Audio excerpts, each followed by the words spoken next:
Welcome to this session about Windows Phone optimization and also some QA stuff here. First of all, I'm going to set the expectation level right. So when I was thinking what should I be speaking here, because I assume guys you probably come from quite different backgrounds. Some of you have a desktop.NET experience, some of you are coming from Symbian or other mobile platforms. Others might have some compact framework and other Windows embedded experience. So I'm kind of trying to serve something for everyone. So if you are experienced .NET developer, maybe you can pick up the mobile part from here, what are different on the mobile part. And if you are coming from other platforms, then you might find it interesting to learn some of the quirks and some other parts of the .NET that might be a bit stranger for you. But I assume that everybody anyway knows the basics, so I don't have to tell you what is something like a value type, for example. But I try to keep it simple, and I show you some demos, so you don't have to take my word for it, that these tricks might actually have some effect. And also, it's not about giving you silver bullets. Many of these things are kind of things that they will come out with the side effects. So it's kind of like a list of things that you should pick up. And if something sounds like, okay, that might work in my scenario, you have to like dig it out more in details yourself. Because if we start to talk about, for example, garbage collection, we could talk the whole session about the garbage collection. So I just give you different points, and you might find something that might help you in those cases, what you are experiencing as Windows Phone developers. So, who's the guy here in the front? I'm not necessarily very familiar to most of you guys. My name is Jani Nevalainen. I've been working on Windows platforms for about 15 years now, and about last 5 years on Windows mobile platforms, and now almost 2 years already on Windows Phone platform. We actually started working with Windows Phone when the first beta came out, and we had some very progressive customers who wanted to be there already for the launch. I mentioned my blog there because when I was gathering this stuff, I kind of was overwhelmed with the amount of the material. So later on I will put that stuff that wasn't part of this set on my blog, so you can like later on check stuff from there. There's going to be more tips and tricks there. So the basic format is kind of tips and tricks here. And let's go to the very first thing. Why? Because I think this is something that most of you expect, that it's only about getting the raw performance like as fast as possible, like tweaking the last millisecond of your routines. But that's not all the performance and optimization actually includes. This is a question that I want to put in front of you. What's the target when you release something on the marketplace? Of course, you want your app to be downloaded. You want people to use it, keep on using it, recommend to your friends, and like get more revenue. That's the main reason why you put it there. Of course, some of you just want to put something there for the sake of putting something there, but if you are a developer, you want your app to be used. So then, actually, the most important thing is size. Size matters, no matter what anybody says. There's this unwritten rule. It used to be a written rule, but for some really strange reason they took it out from the marketplace test, that if your app is over 20 megabytes, people cannot download it if they are not on Wi-Fi. That's already one killer. Like if you are traveling, you're on 3G, you want to get some game or some amusement software, and it says, hey, sorry, you're not on Wi-Fi, you cannot download it. And your app is 21 megabytes. You're going to lose half of your market already. That's figure of speech. I have no statics to back it up, but anyway, at least I have get frustrated when I was trying to download some games when I was traveling and they were just over the limit and I couldn't get it and there was no Wi-Fi anywhere. So that's one thing that you should aim for when you're optimizing. Loading time is one thing. If your app is very slow to start, there's actually two things. People get frustrated and then you get eaten by the Windows Phone watchdog. So there's this 520 rule. That's a marketplace rule actually. So you should like show something in 5 seconds after the launch. If you are not showing anything in 10 seconds, the watchdog will think that, okay, this is crashed, this application, and it will kill it. So people try to start your app and watchdog keeps on killing it and they get frustrated. What is this beep software, because it keeps on crashing. So that's something to think. And in 20 seconds it should be responsive already. And of course ratings. At least for me, when I browse the marketplace for certain application, if I see low ratings and if people are complaining it's slow, it craps, it takes all my battery, drains the battery, I'm not going to download that. At least as a typical customer, I wouldn't touch that piece of something. So it's important that the application has good performance but also good size and is responsive. So this is my point of view here. This is simplified view. Of course, there's other aspects as well. But I think if you can handle those three, performance, then size and power usage, then your mobile app is already quite okay. Of course, it needs to have a good idea and good other stuff, but from the optimization point of view, that's something already. Then there is some basic rules of optimization. I'll go this through quite quickly so we can get to the real stuff. First of all, focus your efforts, what you're optimizing, because at least I'm working in a company where we have hundreds of developers, and it's always the thing that somebody finds out some routine that they are really keen on and they want to tweak that one routine, but on the long run, maybe that routine is not the one that is the most important thing there.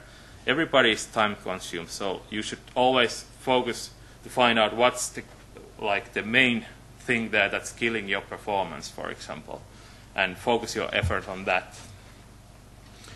It's important to understand also that the device and the emulator, they have very different performance perspectives. If you're running some quad-core desktop monster, of course, it's going to crunch numbers much faster than the phone. So if you get decent performance with your desktop emulator, it's no guarantee that it will run on your phone as equally fast. But also, phone can be faster on some equations. On some graphic stuff, actually, we have found out that because we do a lot of XNA games and this kind of stuff, that we get better performance on the actual device, on the graphics. So it's always good to test on the real device. Okay, that's mainly about the first thing, finding the real things that are crapping your performance there, and not just what feels fun to tweak. If it's your setting page, who cares? It's been open like once in a lifetime of that application. If it's the load routine, that's every time your application loads, your constructor is called, and you have to focus your efforts those places. Size I already mentioned. This is one of these sayings that I agree to a certain point. So optimizing is good to do after you are set, that you are sure that your architecture won't change, you don't change something that will affect how these routines will be called and so on. Don't start to over-optimize too early, but you have to build the application from the point one to be quality. You cannot just throw some crap there and then later on start fixing where it's leaking and crashing. You should always see that you put your best efforts there. And always you have to also make the decision in the beginning how much do you want to put focus on performance and size and these, and how much you want to put focus on maintainability, architecture stuff. Like, I know some people will throw stone at me, but like MVVM, it's nice, but it craps your performance in many cases. So sometimes having a nice architecture means that you will get lousy performance. So you have to always choose the right balance of things. Okay, let's get to the real stuff. First of all, these are pretty basic C# things, and most of you probably won't even think that these are affecting stuff. I'll show you a couple of these, why they affect and how much they affect.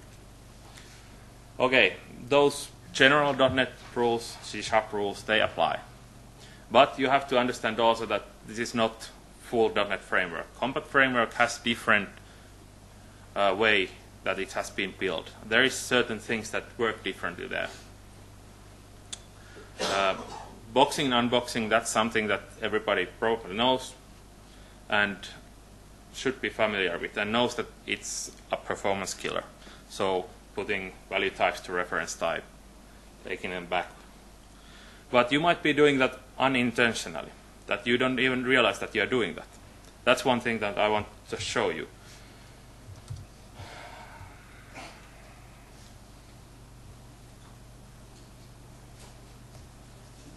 So it's not here.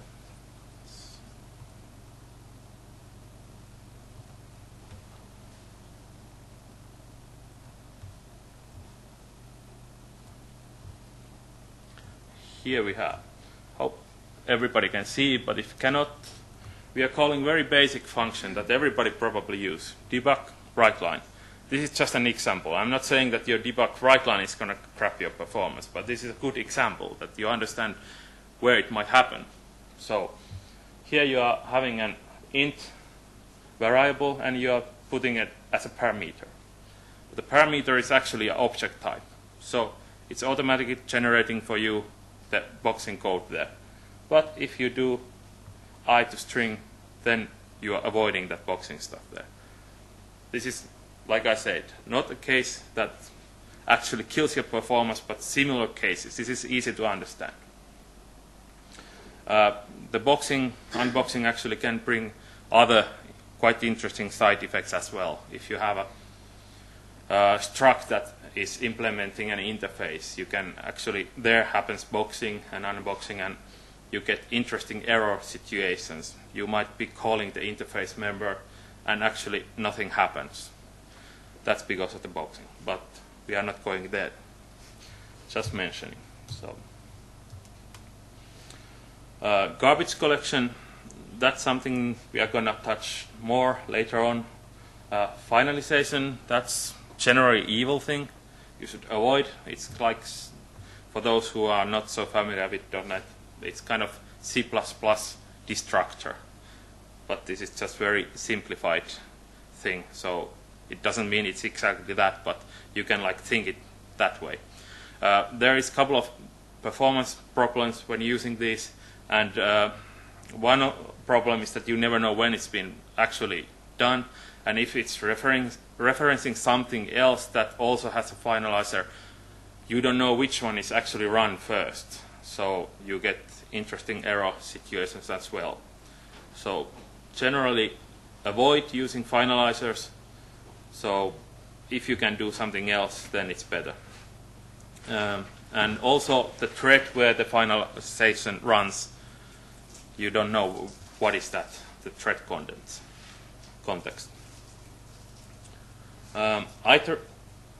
Iterators and loops. That's also one thing where you can very easily get like quite considerably lousy performance if you're doing wrong. Like for example, you can do boxing there unintentionally. If you access properties inside a loop, that can be a bad thing. Fields. Then, for example, the for each. I can show you actually for each something about it. So you know, performance is not the best possible.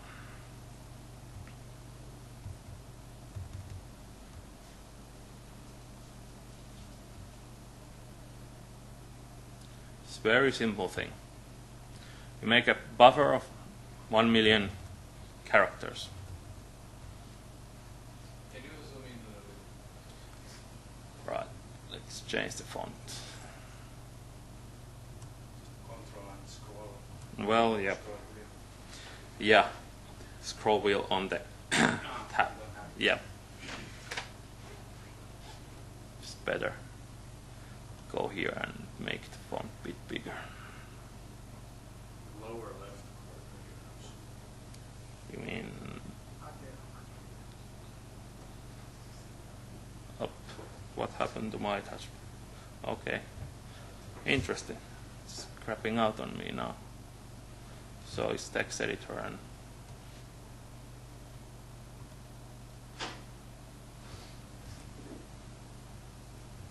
where is that now? There is something in the lower left corner which says 100% in the Visual Studio. Cannot see. You can cancel this now. Oh, This window. all right. Now in the lower left corner there is 100. Ah, there. Sorry. Can't really see the screen from here. That would be 200. Okay. Oops. Now you can see better. Unfortunately, I cannot see the screen on my own screen here, so I don't see very well what's happening. So, here we are doing basically a buffer that has a million things, and we just then loop it with for and then for each.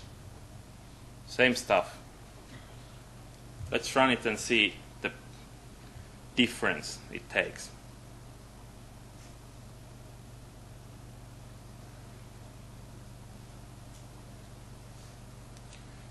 And I'm using emulator because you cannot really see the phone screen.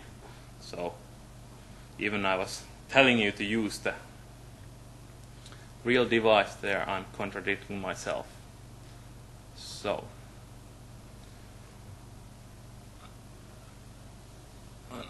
yeah, all right. Let's see that. So it took 3 ticks for 4, and it took 12 ticks for each. So it's not much. Ticks are really not much, but think about the percentage difference here. So if you are doing something that is really expensive anyway, looping a lot of stuff, this kind of stuff does have an effect on your performance. You wouldn't think that is like 4 times slower. Of course, you should always like run it many times and like see the average, because it's not really that the performance is consistent every time you run it. Immutables, that's also something that's quite common. You know, strings are immutables. Like even you edit the string, it doesn't actually edit that actual string, but it always creates a fresh copy. So that's also something that if you are looping and creating strings after each other, plusing, you should use string builder or whatever. There's one thing that you should maybe check out here. I'm not sure if you are aware, but I'm not going to run this. I'm just going to talk it through. So you can actually intern strings. So it, like by default, it interns them anyway. But if you are doing stuff here on the code, you can intern them also on runtime. It has some side effects, like it will affect the life cycle of that string. So you should probably check those things before you start to go crazy with this. But anyway, if you intern the S3 here with S2, then it actually has the same reference as S2. that's something that you should be aware. You might save a lot of memory with this if you are doing something, creating strings on the fly on your code. Maybe not these long strings, but if you have like some long SQL scripts or whatever.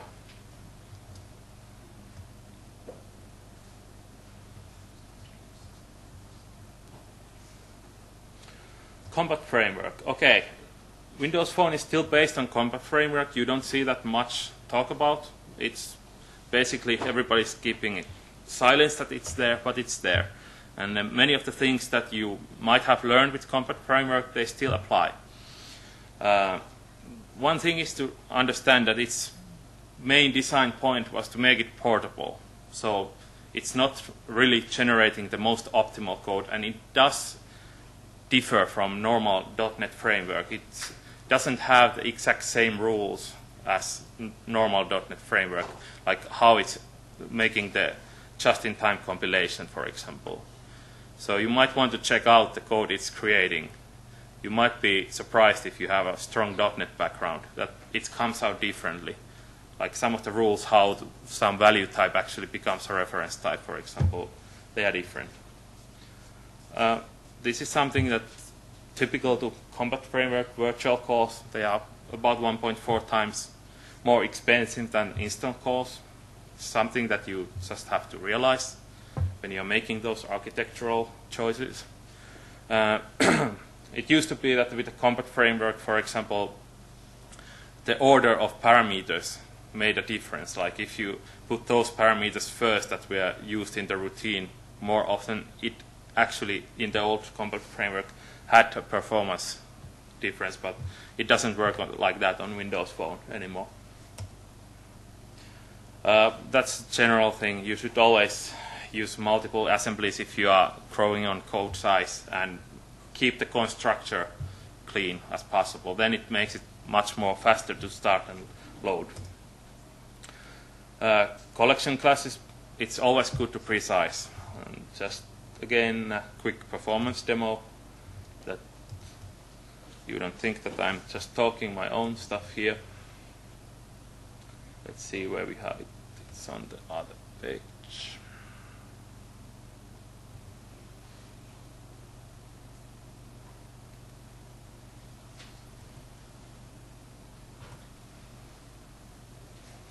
We are again back to 100%, but now if I can find my cursor there.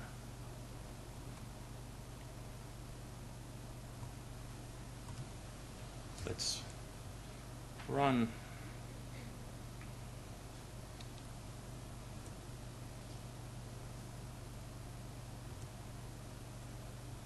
Okay. The difference with precising a collection with million things and just adding every time. No precise 39, precise 28. So it has a certain effect. Not huge, but if you are thinking percentage again, in certain scenarios it might give you some slack if you optimize. If you know randomly like how much you have there, roughly.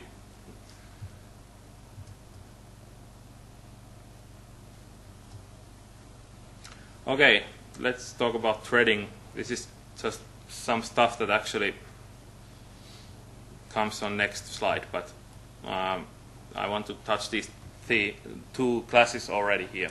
So thread pool and background worker, those are the ways how you should do the background processing if it's not UI processing on the Windows Phone Silverlight applications.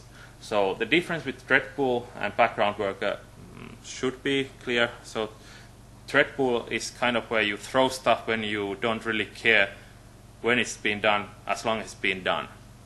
There's only 2 threads that it's using, but it keeps the phone responsive because it doesn't really like try to run everything at a time. If you have a news reader, for example, it can read the feeds from the net with the thread pool. That's a good thing to use on those cases.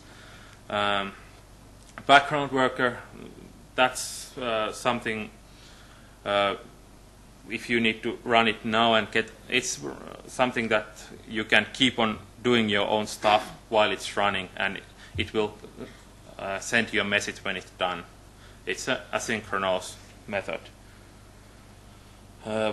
That's those threading classes that are generally recommended to use.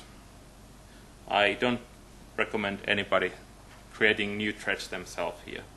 Why bother? With this you can get it nicely done, and it doesn't give you troubles that you might have if you start creating too many threads on your own. And here's the threading model of Windows Phone, Mango level. This hasn't changed with Tango, to my best understanding. So there's the touch thread that came new as a Mango feature. So that makes sure that all the touch events are run in a different thread. So even your UI is loading something, it's still responsive, the application. And then there's the compositor thread. There's like simple animation stuff and so on being run. UI thread, that's where main stuff is run, and then the background stuff. This is just something that you understand how it's actually working in the system. I'm not gonna drill in too much into details here either. One thing that is worth mentioning that the compositor thread stuff is run by GPU. So more that you can use that, the better it is. UI thread is CPU bound. So that's one thing to consider. Some kind of detailed information about the garbage collector on Windows Phone. So this is just not going to talk about what is garbage collection. That's the automatic memory handling stuff on the Windows Phone. This is like some detail that you understand better how it works and when it works. So it's generational. It has 2 queues and not like the normal desktop version. Some things that actually are creating a trash for you, what to look out, like what makes the garbage collector to run. Because when it runs, it doesn't freeze your application, but you can notice, like it's a noticeable jitter when your garbage collector kicks in many times. Like if you have some high-performing game, for example, it's still noticeable when it kicks in, if it's doing a full sweep, for example. So string stuff, values types that are allocated on stack, they are fast, but boxing causes the heap allocation and copy. Those are the actually collection points what you can watch out. When you have allocated 1 megabyte of memory, then the generation 0 will be run. So that's the like most recent stuff and those normal stuff that keeps on happening. Then if you go over 5 megabytes, then it will do a full sweep. Then that means that it will go the generation 1 as well. And that's something that you should be watching out for. Then there's other triggers that makes the garbage collector run. One of these is when you are really running out of the memory. For example, on the Tango phones, or refresh, Mango refresh, as it's officially called. There, the memory is really limited. When you have 256 and you have 90 megabytes that your app is allowed to use, you can actually make some your own memory handling routine, or you can use the performance tools to monitor that. But when it comes close to the max app memory what there is, it will run the collection. Or if you are trying to allocate the resource and it fails. Also, you can initiate it, but it's something that it's generally not something that people recommend.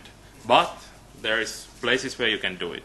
For example, if you have a game and you have some level loading routine, for example, there the user won't notice that, okay, or in the pause routine or somewhere.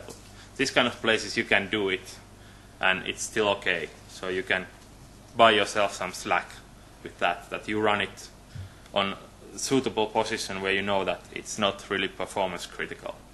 Then there's actually this kind of sharing server in Windows Phone. That's looking over all the apps that are there. And that can initiate the collection if there is like resource starvation going on. So that can also kick it in. And it might come from another application that's there in the background. That's your application is, for example, there in the background. And when you, well, there is not real like background processing, but you know there is like those 4 or 5 last programs that were run, they are still there. That's about garbage collection, those things that you should be looking out. This is something that everybody should think. This is basically opposite of the black screen. So engage the user. Like if you are starting an app and it's showing you black screen, normal user is basically what I read it from somewhere. They have about 2 seconds patience, and after 2 seconds they expect to see something. If they don't see anything, then they start to get nervous. Is it working? Is it crashing? What's wrong? So that's the MTV generation for you. But what you should do is take the focus away. Use splash screens. Put some animation there. It really buys you time. Even you're making it actually slower, but the user thinks it's faster. There's been many studies that there's actually something starting that has nothing, and it's like almost half faster, then something that's showing you some nice animations and pictures and so on.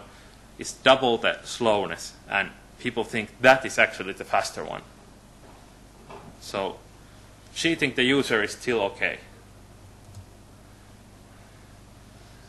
And many times you really, even you optimize your app, you cannot get it beyond certain point and it's still slow. So then just put some butterfly. I'm sure most of you didn't read the line. You were just checking what the heck the guy is putting butterflies there on the screen.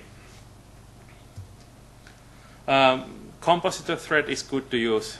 Put some animation going on there. That won't block your UI thread. Okay, some of the stuff that you should do and what you should avoid. One thing you should definitely avoid is blocking the UI thread. You think, why would I be doing that? Well, you might be doing it because you are using something that blocks the UI thread and you're not aware of that.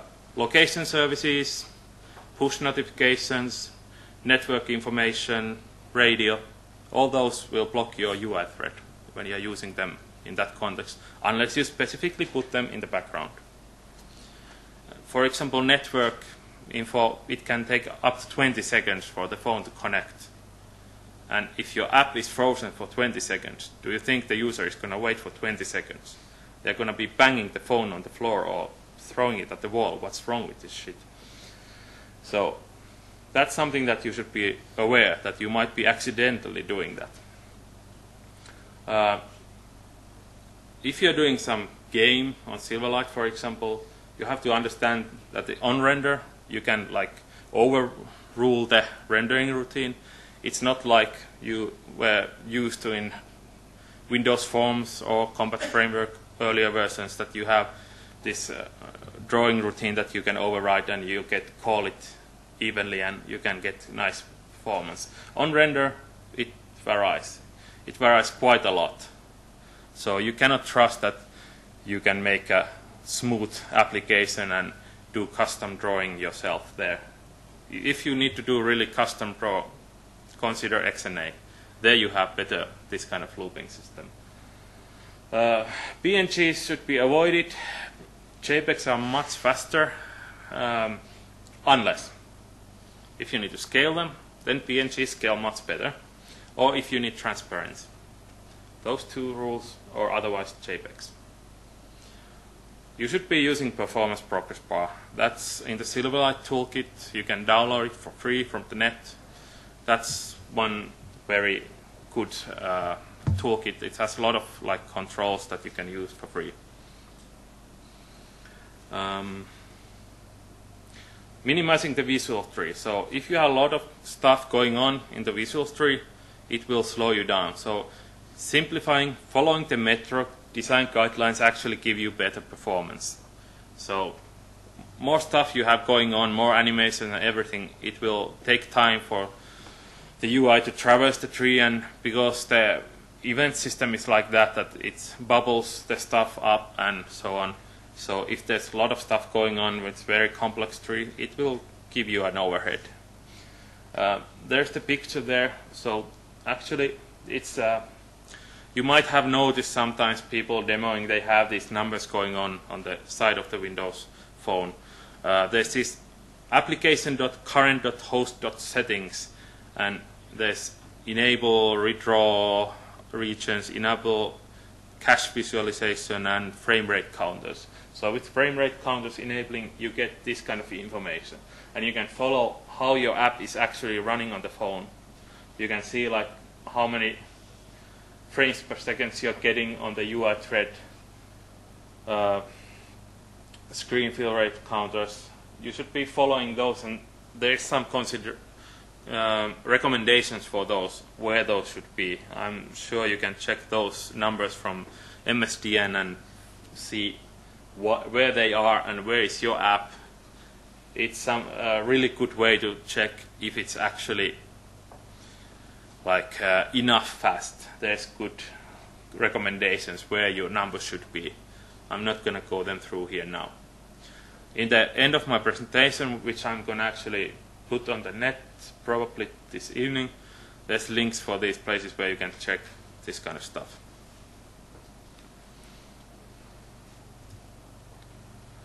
Monitoring the performance. So actually Windows Phone has tools built in. This Visual Studio has the tools to build in this performance analysis. So there's actually if you go to the Visual Studio, there's the can't see my Visual Studio there.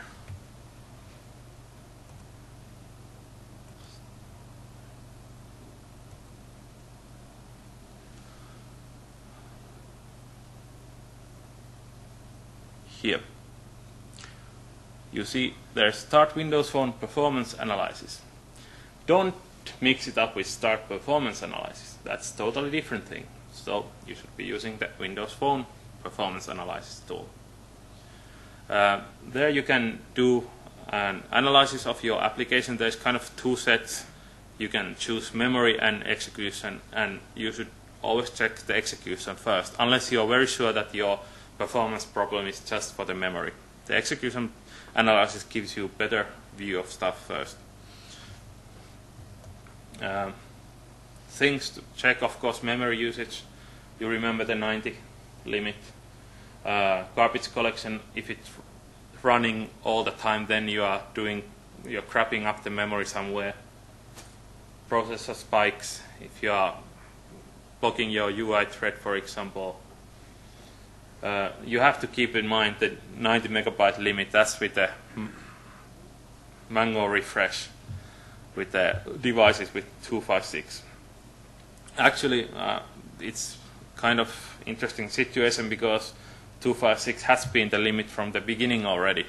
It's no tangle or refresh something new, because there was, for example, Dell Venue Pro phones with 256 memory, and they had this problem with many apps on the marketplace that they were using over 90 and they kept on crashing. But now Microsoft is actually bringing this to attention, because with this refresh this comes more important. Of course you can always say that okay, you can configure your app that it doesn't run on the low performance devices, but then you're actually blocking like millions of users, because those low cost devices, they will be sold to millions of people. They will go to those markets where there's huge amount of possible customers for you. For example, China market, it's insanely huge. There they are buying a lot more apps already than in US on the mobile markets. So that's something that you have to consider if you're comfortable with. This is just a quick thing about XNA, because I think most of the guys, what I've talked, they are about Silverlight. But I haven't forget the couple XNA coders as well. Content loading is one thing that you should be focusing. That's the biggest performance place where you can get some leverage. Because by default, XNA doesn't compress the content. It's very easy. There's just a property you can set to compress. But by default, it's uncompressed. So there you can get a lot of performance if you just remember to do that. And load only the stuff that you need. Like if you have many levels on your game, you don't need to load them all in the startup. What you load at startup, you load those things. And what I mean startup is here now when your game is actually running. But then, like, let's make one difference. Like when you start the game from the phone menu, then people are very impatient. But when they have the start screen there and new game and flowers flying and butterflies flying and whatever, then if you click start, load game, then people have much more patience because they have some visual entertainment there, loading animation. There you can still use some more time.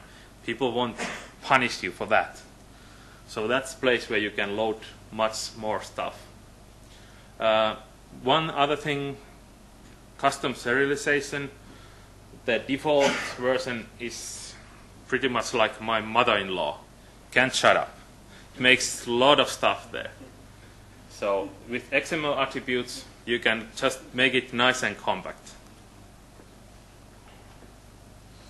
So that's for the XNA stuff. And if XNA is something that you are really keen on, you can come to talk to me later on and I can maybe give you some additional stuff. Data.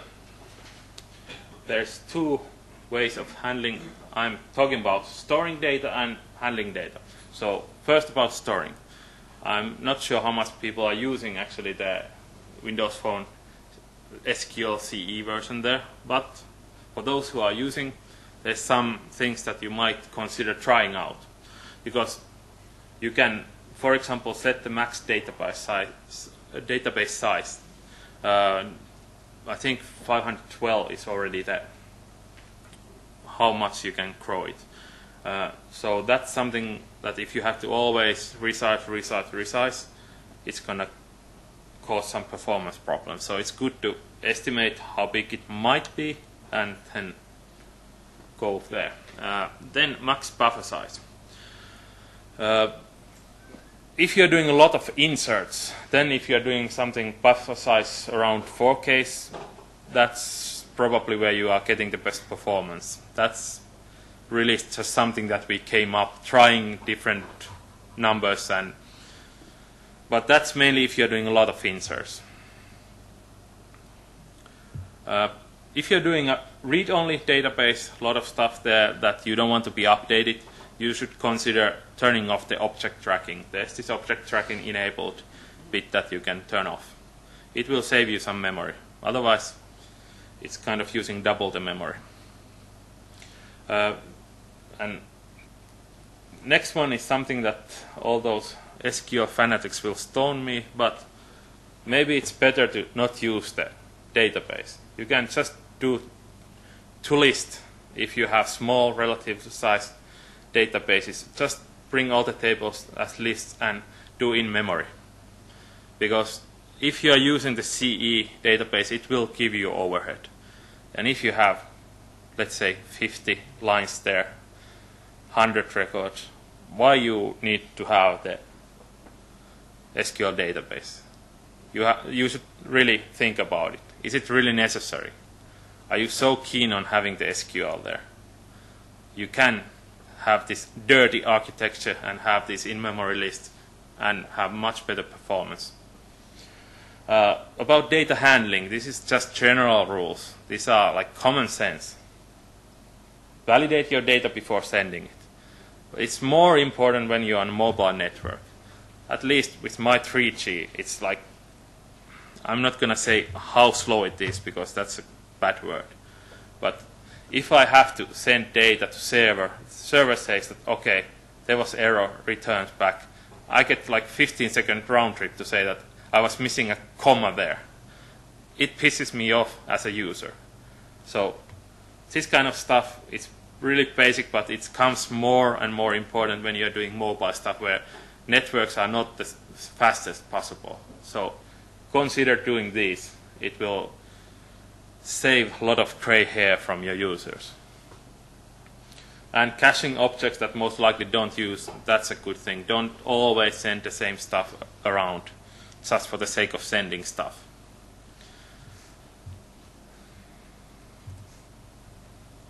Media. One thing good to understand is that the Silverlight media at the web is not same as on Windows Phone. So this is just something to remind you that it has different performance attributes and so on. When you're doing stuff, you should prefer using Windows Phone native resolution and rates, refresh rates. It gives you best performance. I'm not sure if you guys checked out our Windows Phone wall already. We actually made a wall of 144 phones there, and they are actually all using videos in a native resolution. When we try to scale it down, the performance become a problem. So it was better to use the native resolution and show the videos. Then there's oversimplifying sentence again. Content is good, resource is not. Of course, there's other side of the story, but this is something if you haven't thought about, you should try out. Because then you get faster loading times in general, and smaller sizes for your executable. So it generally gives you better performance. Then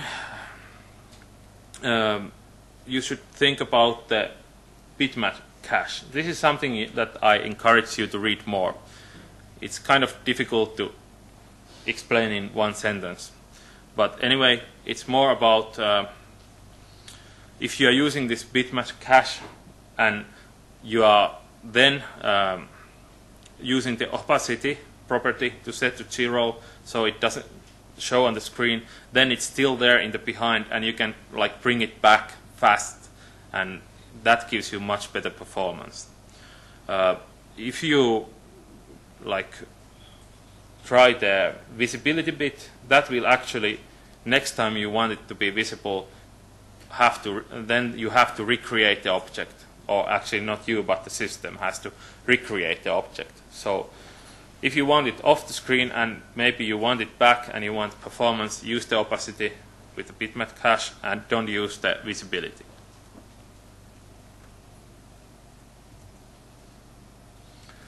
Okay, some of the QA parts in Windows projects. I'm not now talking that much about what tools to use. You know yourself what there is. There isn't much, but more about what you should be doing. So there's basically, again, oversimplified two main types of testing: white box and black box testing. White box is like testing the internals of the stuff. Black box is when you don't actually have the source code at your hand. You're using it from outside, kind of. You don't see what's happening inside the software. When you're doing white box testing, things that you should pay attention, what to test. The Windows VM app manifest XML. That's one thing that you should go through first. There is stuff that people usually forget to check. For example, if you're making a game, then the genre should be set to app.games. So then it actually shows up in your Xbox Live games list and not on the normal start menu. So it's just a small thing that people forget to do. But capabilities, those you should check that your application is not asking too much by default. People get suspicious if you have a solitaire game that wants your location information, wants your address book information, whatever. Like, you should always check that you are not asking too much stuff or you are not asking too little stuff. It will fail on the marketplace. Check that you have everything, those tile resources, assemblies that you are not referencing something that's not used. You should cut out the extra ones. They are slowing you down, making your stuff bigger. Error reporting is one thing that you should be considering. In the end, on the resources list, there's one link for this Andy Purnell or something. I can't remember exactly how to pronounce his name, but he has made this nice error reporting class that you can use on your own Windows Phone applications that will send the error stuff to you on your email, so you get the actual info about the crash details in the format you want. Of course, you should make it that way that the end user understands that you are sending this data and it's visible. But it is actually visible when you are using those Windows Phone classes. You cannot send in the darkness something there when you are sending emails. But anyway, it's a good practice to put it there. If you are allowed to do it, then you get better understanding of your crash rates and so on. For example, NVIDIA didn't believe how much pain they were causing to the user before Microsoft took the crash reports for 1 month to them. And then they actually realized that how many million people are suffering from the bad quality. So it's a good eye-opener to get your own crash reports. Of course, you get some information from the marketplace as well, but with your own error handling stuff, then you can better understand where and why and how to fix it.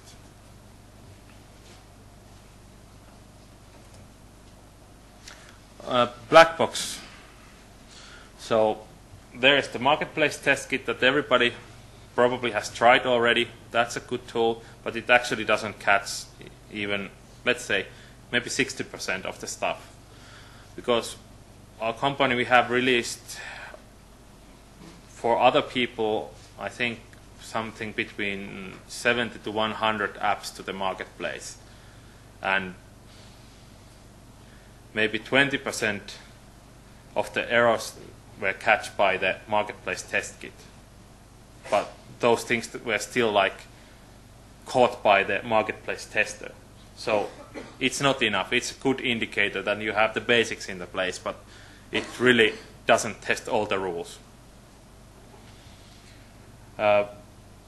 What you want to test: controls, orientation changes, those things that they are working properly, and different phone models. Because actually, in the end, I mentioned already, all Windows phones, even they are very close specs, they are still not equal. Now, of course, there's the refresh coming. That makes different rules, but also you have to remember there's Generation 1 and Generation 2 phones. Those first generation phones like Samsung Omnia, they are still quite widely used, but they have 1 gigahertz processor. Lumia, for example, 1.4. And because we have done some games and those 3D games, for example, we have noticed even 2 to 3 times performance difference on certain scenarios with new GPU compared to old GPU. So don't just test with your Lumia if you want everybody to use your games. It can actually be pretty bad, the experience. Other things you should also be testing: tombstoning behavior, fast application switching stuff. Those things many times can cause you failure in the marketplace. You can actually set some options there, for example, that you are tombstoning instead of fast application switching on the Visual Studio. Connectivity changes when you are tethering, when you go to airplane mode, all these things. Does it crash your app? How it relates to these changes? Those should be tested. Low battery. Actually, when your phone goes to low battery, it will turn off certain features that you cannot use. Background agents won't work when you're on low battery, for example.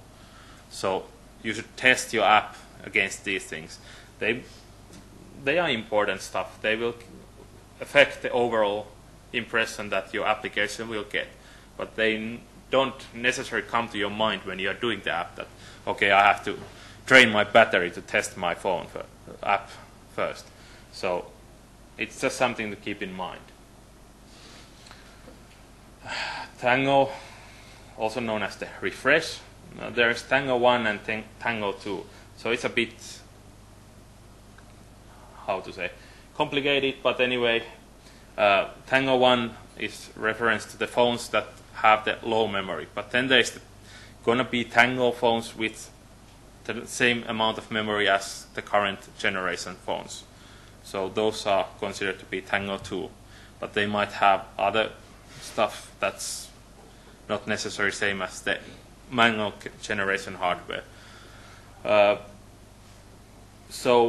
With these memory limits, you are losing the fast application switching, you are losing background agents.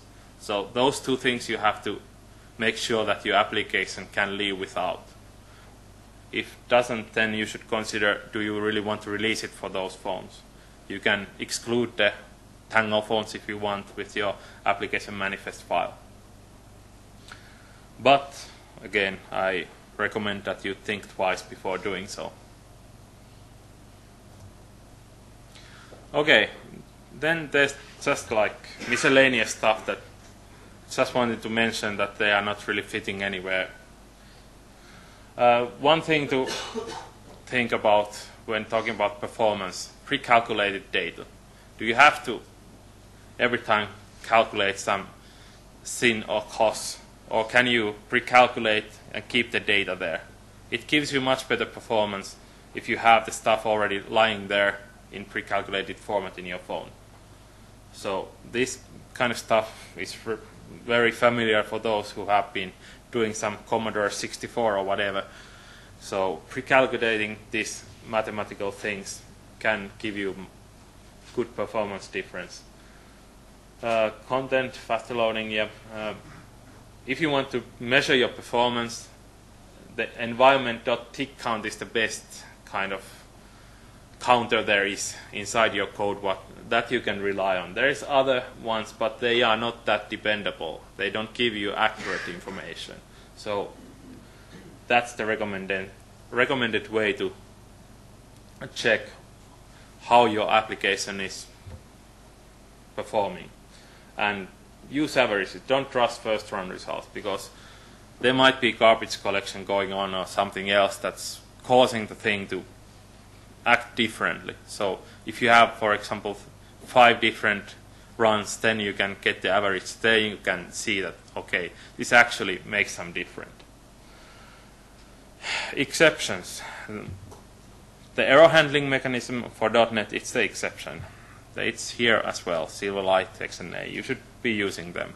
But you don't use them for a program flow. You don't use them for normal situations. You just use them for exceptional error occasions. And if you are throwing them, they are really giving you performance hit. So don't use them to exit your routine somewhere, like as a normal architectural choice. Something that you should be aware on this ARM hardware, for example, int64s, they can be 10 times slower than int32s, so normal int. So it doesn't always or actually it makes big difference what data types you are using, selecting. You should try different data types and see if you can get different performance from different data types. But this is one thing that many people don't know, that there's so big difference. And one thing is that I always see people using the list generic collection. Dig out, there's actually more. There's different collection classes that you can use in different ways, in different scenarios, different situations. They have different performance characteristics. Some work very well on small lists, others work better when it's really like static list, so on. So this is something that I encourage you to check more in details. I'm not going to go through them here now, but just to let you know that there is this option. And there is those resource links that I mentioned. And that's about my part, and thank you for listening.